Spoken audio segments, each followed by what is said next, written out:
الله الرحمن الرحيم.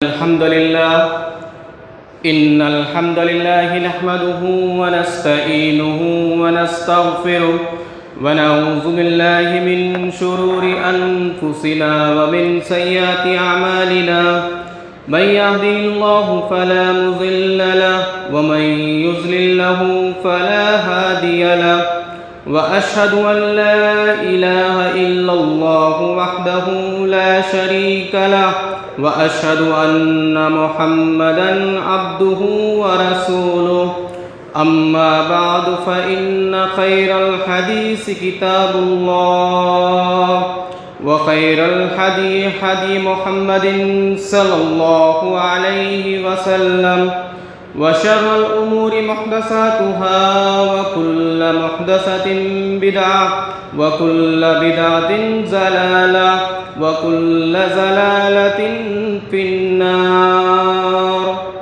أعوذ بالله السميع العليم من الشيطان الرجيم. بسم الله الرحمن الرحيم.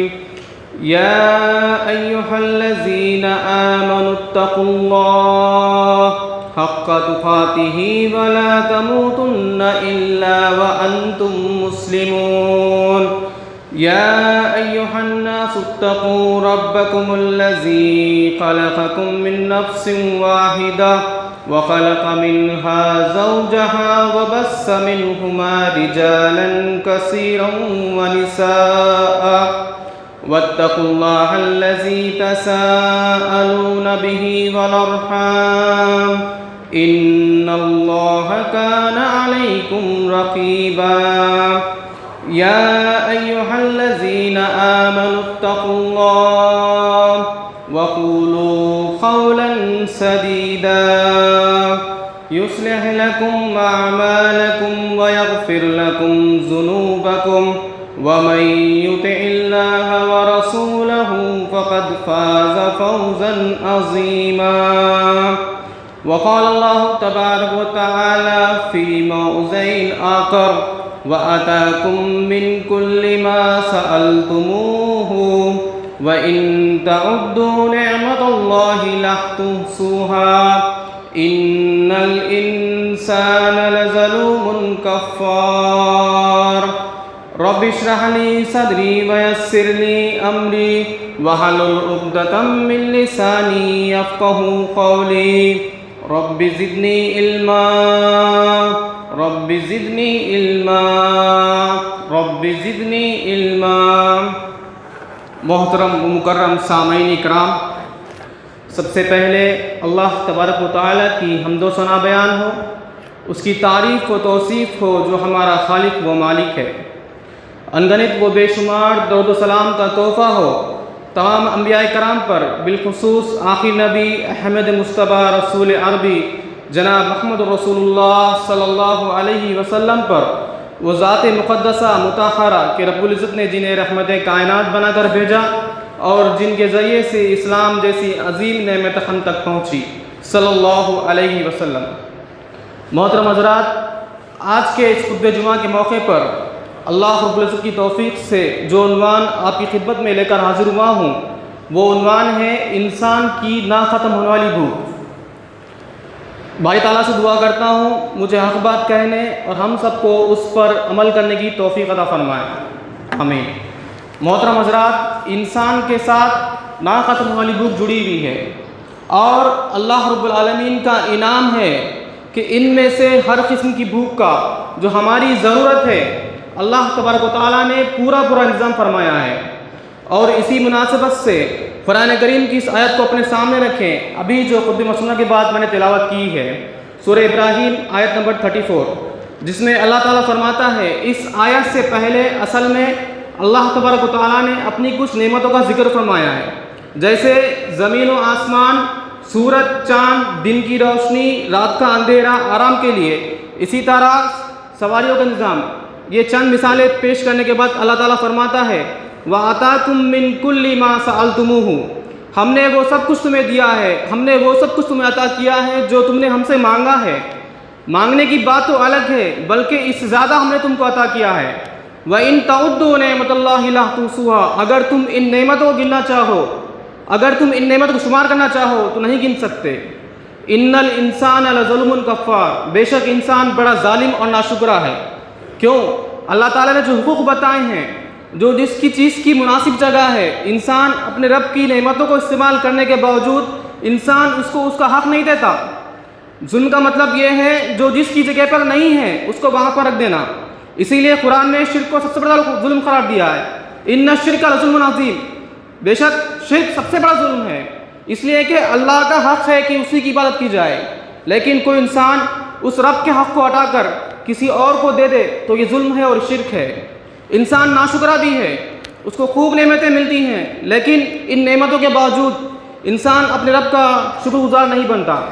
تو یاد رکھے انسان کو اللہ تبارک و تعالیٰ نے بہت ساری نعمتیں عطا کی ہے، اور ان نعمتوں کا تعلق انسان کی زندگی سے ہے۔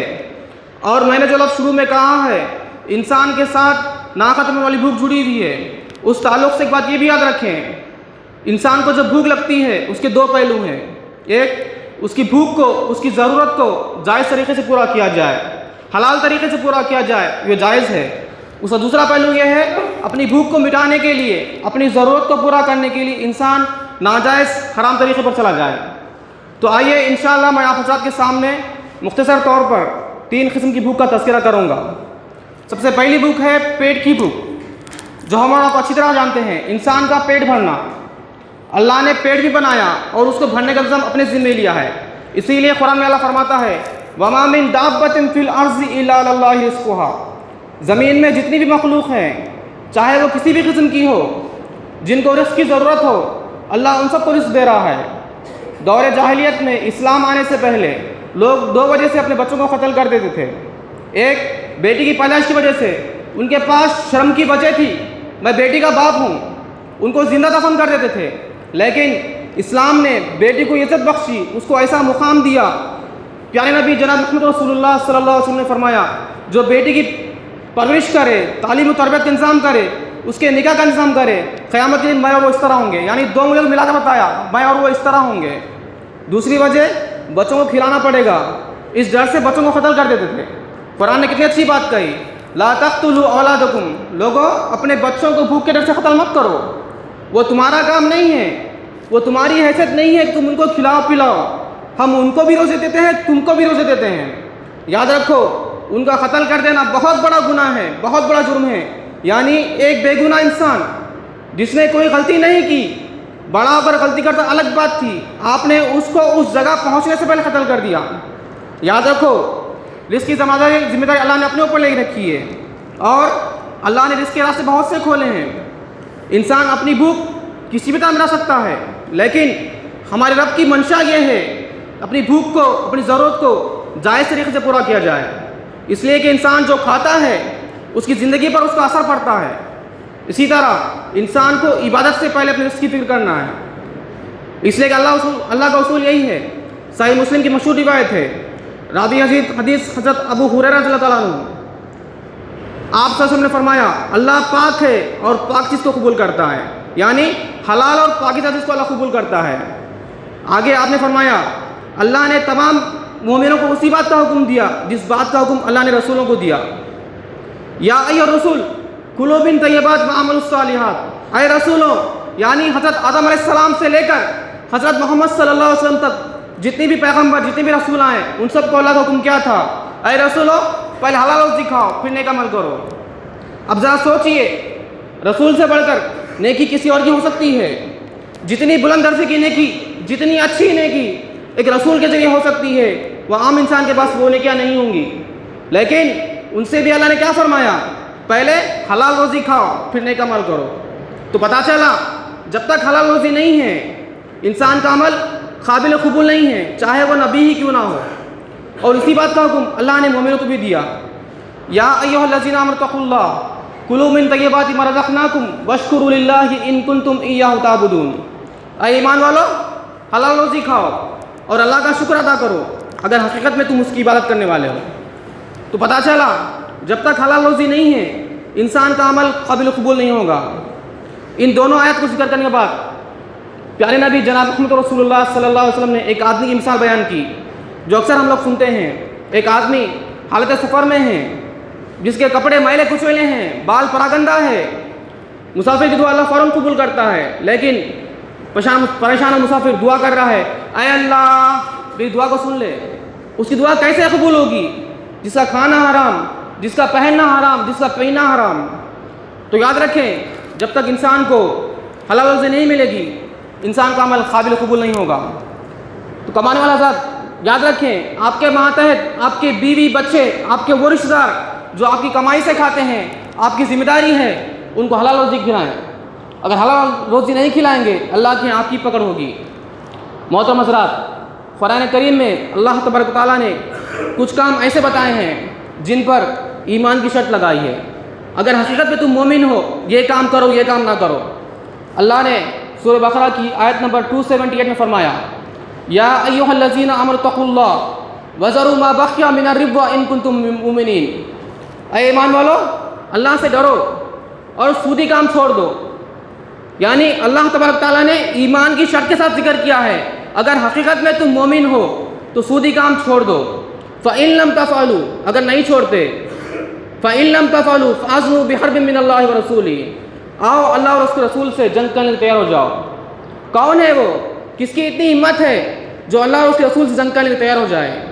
اسی لیے حضرت عبداللہ بن عباس رضی اللہ تعالیٰ عنہ جنہیں رئیس المفسرین کہا جاتا ہے یعنی تمام مفسرین کے سردار، ان کا ایک قول ہے اگر اسلامی حکومت میں کوئی شخص سودی کام کرتا ہے، سودی لین کرتا ہے تو وقت کے حاکم کی ذمہ داری ہے اس کو سمجھائے، اس کو منع کرے، اگر وہ نہ مانے اس کی گردن کو قلم کر دے۔ یاد کرو شعیب علیہ السلام کی قوم کا واقعہ، جب وہ کوئی سامان خریدتے تو پورا ناپ کر لیتے اور جب بیچتے ناپ تول میں کمی کرتے تو اللہ تبارک تعالیٰ نے انہیں کس طرح سخت عذاب سے دوچار کیا۔ آگے دوسری بھوک ہے جنسی بھوک۔ اللہ نے مرد عورت کو جوڑا بنایا اور دونوں کو ایک نشانی قرار دیا۔ اللہ قرآن میں فرماتا ہے وَمِنْ آيَاتِهِ أَنْ خَلَقَكُم مِّنْ أَنفُسِكُمْ أَزْوَاجًا لِتَسْكُنُوا إِلَيْهَا وَجَعَلَ بَيْنَكُم مَّوَدَّةً وَرَحْمَةً۔ لوگوں اس کی نشانی میں سے نشانی یہ ہے اس نے تم ہی میں سے مرد عورت کا جوڑا بنایا اور دونوں کے درمیان محبت اور رحمت یہ دو صفات رکھی تاکہ ان سے یعنی اپنی بیوی سے سکون حاصل کرو۔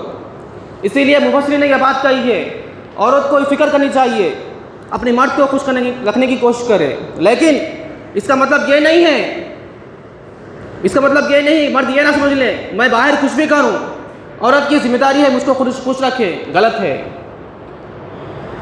مرد کی ذمہ داری ہے عورت کو خوش رکھے، اس لیے مفسرین نے بات کہی ہے عورت کی ذمہ داری ہے اپنے مرد کو خوش رکھے، لیکن اس کا مطلب یہ نہیں ہے مرد یہ نہ سمجھ لے میں کچھ بھی کروں، عورت کی ذمہ داری مجھ کو خوش رکھے، غلط ہے۔ آپ سے نے فرمایا خیرکم خیرکم فی اہلہ، تمہیں بہترین مرد وہ ہے جو اپنے گھر والوں کے لیے اچھا ہو، بہتر ہو، ورنہ لوگ تو ایسے ہوتے ہیں باہر تو اچھے ہوتے ہیں گھر آتے ہی شیر بن جاتے ہیں، بالکل غلط ہے۔ آپ سے کے اخلاق ایسے نہیں تھے۔ حضرت عائشہ رضی اللہ تعالیٰ عنہ فرماتی ہیں میں کھیل دیکھنے کے لیے اللہ کے رسول کے پیچھے کھڑی رہتی، مسجد نبوی کے صحن میں حبشی لوگ جنگی کھیل کھیلتے تھے، آپ صلی اللہ علیہ وسلم اپنی پیٹھ کے پیچھے مجھے کھڑے کر لیتے۔ اندازہ کرو نئی عمر کی لڑکی جس کو کھیل دیکھنا شوق ہو کتنی دیر کھڑی رہتی ہے۔ جوڑا دونوں ساتھ میں چلنا چاہیے، دونوں ساتھ میں چلنا چاہیے۔ انسان کے اندر ایک مرد کے اندر بھی ایک عورت کے اندر بھی اللہ نے خواہشات رکھی ہے، لیکن اس کی ضرورت کے وقت جب اسے اس کی ضرورت ہو اگر اسے نہ ملے وہ حرام کی طرف چلا جاتا ہے۔ اس لیے اسلام یہ سکھاتا ہے صحیح وقت میں نکاح کر دیا جائے، کر لیا نہ جائے نہیں، کر دیا جائے۔ اللہ نے قرآن میں حکم دیا وَأَنكِحُوا الْأَيَامَ مِنكُمْ، تم میں سے جو بغیر نکاح کے ان کا نکاح کرا دو۔ کون ہے وہ بغیر نکاح کے؟ لڑکا بھی ہو سکتا ہے لڑکی بھی ہو سکتی ہے، تم ان کا نکاح کرا دو۔ آگے قرآن نے ایک بات یہ بھی فرمائی بہت سے رشتے ایسے ہیں جو ٹوٹ جاتے ہیں، لڑکا تو اچھا ہے دیندار ہے، ہماری بیٹی کو کیا کھلائے گا، لوگ کیا بولتے، خالی دین چلتا کیا؟ آپ کی بات بالکل صحیح ہے، آپ صرف دنیا کی دولت کی وجہ سے رشتہ کینسل نہیں کرنا، اس لیے کہ قرآن میں اللہ فرماتا ہے اگر وہ محتاج بھی ہوں گے، اگر وہ فقیر بھی ہوں گے، اللہ انہیں اپنے فضل سے غنی کر دے گا۔ آئیے ایک واقعہ سناتا ہوں۔ مشہور صحابی رسول حضرت جلیبیب رضی اللہ تعالیٰ عنہ بہت غریب ہیں، خوبصورت بھی نہیں ہیں، کالے کلوٹے ہیں۔ آپ صلی اللہ علیہ وسلم کہتے ہیں اے جلیبیب نکاح کر لو۔ جلیبیب نے کہا اے اللہ کے رسول مجھ سے شادی کون کرے گا؟ آپ صلی اللہ علیہ وسلم نے کہا فلاں انصاری صحابی کے پاس جاؤ، ان کو میرا سلام کہنا اور کہنا ہم نے تمہاری نکاح کا پیغام ان کی بیٹی کے لیے بھیجا ہے۔ یہ صحابی جلیبیب رضی اللہ تعالیٰ عنہ گئے، کوئی غریب ہیں، امیر بھی نہیں ہیں، کالے کلوٹے ہیں، خوبصورت بھی نہیں ہیں۔ یہ صحابی کے پاس پہنچے اور کہا آپ صلی اللہ علیہ وسلم نے آپ کو سلام بھیجا ہے۔ صحابی بہت خوش ہوئے، اللہ کے رسول نے مجھے سلام بھیجا ہے، اور کہا اللہ کے رسول نے آپ کو حکم دیا ہے آپ کی بیٹی کی شادی مجھ سے کر دیں۔ یہ صحابی کہا ٹھیک ہے میں اپنے گھر میں مشورہ کر لوں۔ بیوی کے پاس گئے، کہا اللہ کے رسول نے ایسا ایسا حکم بولا ہے۔ اب وہ بیوی بولتی ہے اجی کیا بولتے جی تم، ہمارے بچی کو اتنے بڑے رشتے آئے نا، بڑے بڑے گھروں کے رشتے آئے، اور تم بولتے یہ کالے کلر سے شادی کر دوں، میں نہیں کرتی۔ دونوں کا مشورہ ہو رہا ہے رشتے کو کینسل کر دیں۔ اندر سے بیٹی جو باپ باتیں سن رہی ہے کہتی ہے اے ابا جان، اے اماں جان، ذرا ٹھہرو تو صحیح، ذرا دیکھو تو صحیح رشتہ کس نے بھیجا ہے، آپ کس کے حکم کی عدولی کر رہے ہو۔ جب بیٹی کی باتیں سنی فوراً تیار ہو گئے، آپ سے خدمت میں پہنچے رشتہ ہونے کی خوشخبری سنانے کے لیے۔ شادی ہو گئی، کچھ دن گزرے، جنگ کے حالات ہیں، غزوہ احد کا واقعہ ہے۔ آپ صلی اللہ علیہ وسلم نے جنگ کا اعلان کیا، جلیبیب رضی اللہ عنہ جنگ میں چلے گئے، جنگ ختم ہو گئی، شہیدوں کی گنتی چڑھ رہی ہے۔ آپ صلی اللہ علیہ وسلم نے پوچھا کون کون نئے دکھ رہے ہیں؟ صحابہ کرام نے کچھ نام بتائے۔ آپ صلی اللہ علیہ وسلم نے 3 مرتبہ پوچھا، جلیبیب نظر نہیں آ رہے ہیں۔ ڈھونڈنے لگے، ان کی لاش کے اوپر غالباً 7 مشرکین کی لاشیں تھیں۔ کتنی لاشیں؟ 7 لاشیں تھیں جنہیں جنگ میں جلیبیب نے قتل کیا تھا۔ آپ صلی اللہ علیہ وسلم نے جلیبیب کی لاش کو اپنے ہاتھوں میں اٹھایا اور اپنے ہاتھوں سے قبر میں اتارا،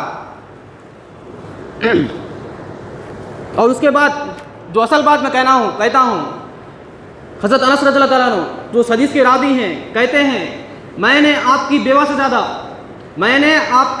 زیادہ پورے مدینہ میں برکت و دولت کسی اور کو نہیں دیکھا۔ اگر آپ کسی دولت کو دیکھ کر رشتہ کر رہے ہیں، جو رب قارون کی دولت کو دھسا سکتا ہے وہ آپ کے داماد کی دولت کو دھسا سکتا ہے۔ حدیث کہتی ہے لوگوں تمہارے گھر میں اگر دیندار لڑکے کا رشتہ آئے اسے فوراً قبول کر لو، اگر نہیں کرو گے زمین میں فساد ہوگا، زمین میں فساد برپا ہوگا۔ اب سوچئے وہ ماں باپ ذمہ دار نہیں ہیں؟ پیارے نبی جناب محمد رسول اللہ صلی اللہ علیہ وسلم نے نوجوانوں کی جماعت سے مخاطبت کرتے فرمایا اے نوجوانوں کی جماعت، نکاح 4 چیزوں پر ہوتا ہے، وہ مالیہا مال، حسبیہا حسب نسب، وہ جمالیہا اس کی خوبصورتی، وہ دینیہا اس کا دین، فاصبر بذات الدین تم دیندار لڑکی کو ترجیح دو۔ لیکن ہمارے پاس معاملہ الٹا ہو گیا، ہم دین دیکھ لیتے لاسٹ کا بھول جاتے، مال دیکھ لیتے، حسب نسب دیکھ لیتے، خوبصورتی دیکھ لیتے، لیکن جو اصل مسئلہ ہے اصل ہے وہ بھول جاتے ہیں، دین۔ نتیجہ کیا ہوتا ہے؟ ہم اپنے گھر میں سکون حاصل نہیں ہوتا، ہم عورت کے غلام بن جاتے ہیں۔ مذاق نہیں کر رہا ہوں میں، بلکہ معاشرے کی حقیقت بیان کر رہا ہوں۔ نتیجہ کیا ہوتا ہے؟ نتیجہ نکلتا ہے ہم عورت کے غلام بن جاتے ہیں، اور ہم جو سکون حاصل کرنا رہتا ہے ہم باہر سکون حاصل کرنے میں لگے ہوئے ہیں۔ تیسری بھوک ہے انسان کی روح کی بھوک۔ انسان کا جسم ہو گیا، اس کی پیٹ کی بھوک ہو گئی، جنسی بھوک ہو گئی، اب اصل مسئلہ ہے روح کی بھوک۔ روح کی بھوک کیا ہے؟ اگر روح زندہ نہیں رہی انسان زندہ نہیں رہا۔ خوبصورت سے خوبصورت جسم، وقت کا بادشاہ کیوں نہ ہو، اور اس کے جسم میں روح نہ رہے، اس کو دفن ہونا پڑتا ہے، لوگ اس کو گھر میں نہیں رکھتے، کیوں؟ اس کے جسم میں روح نہیں ہے۔ روح کی غذا کیا ہے؟ اللہ نے سورہ شورى میں فرمایا اے نبی ہم نے آپ کی طرف روح کو نازل کیا ہے۔ کس چیز کو نازل کیا ہے؟ روح کو نازل کیا ہے، یا اللہ نے روح سے مراد قرآن کو لیا ہے؟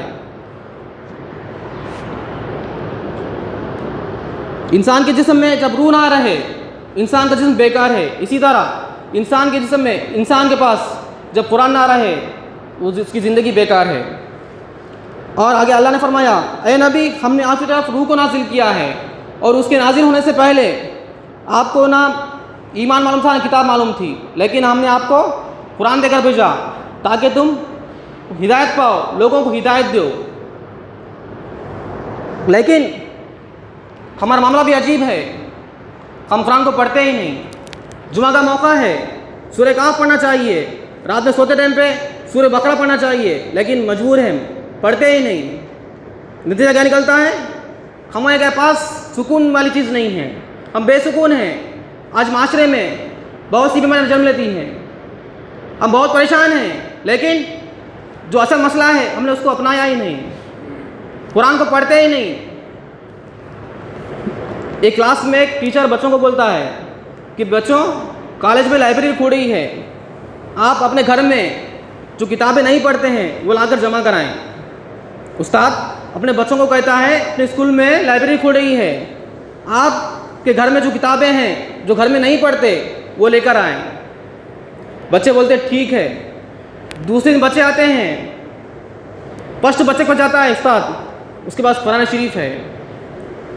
کلاس میں جتنے بچے ہیں تقریباً بچوں کے ہاتھ میں قرآن شریف رہتی ہے۔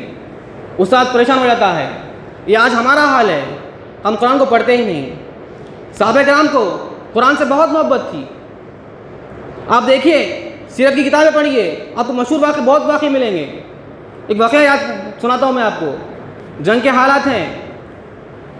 اللہ کے رسول صلی اللہ علیہ وسلم نے ایک پہاڑی پر دو صحابہ کرام کی ڈیوٹی لگائی، اے صحابہ یہ پہاڑی پر جاؤ اور نظر رکھو، رات کا موسم ہے، رات کا وقت ہے۔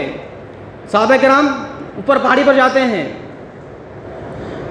دونوں صحابہ ہیں، ڈیوٹی لگاتے ہیں، ایک میں جاگوں گا ایک تم جاگنا۔ جس کی باری تھی وہ سوچتا ہے خالی وقت کیا کروں، خالی وقت کیا کروں، چلو خالی وقت ہے نا نماز پڑھ لوں۔ وہ صحابہ نماز پڑھنے لگتے ہیں، ادھر سے مشرکین کا لشکر آ رہا ہے، دور سے دیکھتے ہیں ایک سایہ حرکت کرتے نظر آتا ہے، ایک تیر چلاتے ہیں، تیر لگتا ہے نکال کر پھینک دیتے ہیں، پھر تیر لگتا ہے پھر نکال کر پھینک دیتے ہیں۔ جب خون زیادہ نکلنے لگتا ہے وہ صحابی نماز کو ختم کر دیتے ہیں اور اپنے ساتھی کو جگاتے ہیں۔ وہ ساتھی کہتے ہیں اے میرے ساتھی تم نے مجھے کیوں نہیں جگایا، تم نے مجھے کیوں نہیں جگایا، جب تمہیں پہلا تیر لگا تھا جب ہی جگا دینا تھا نا۔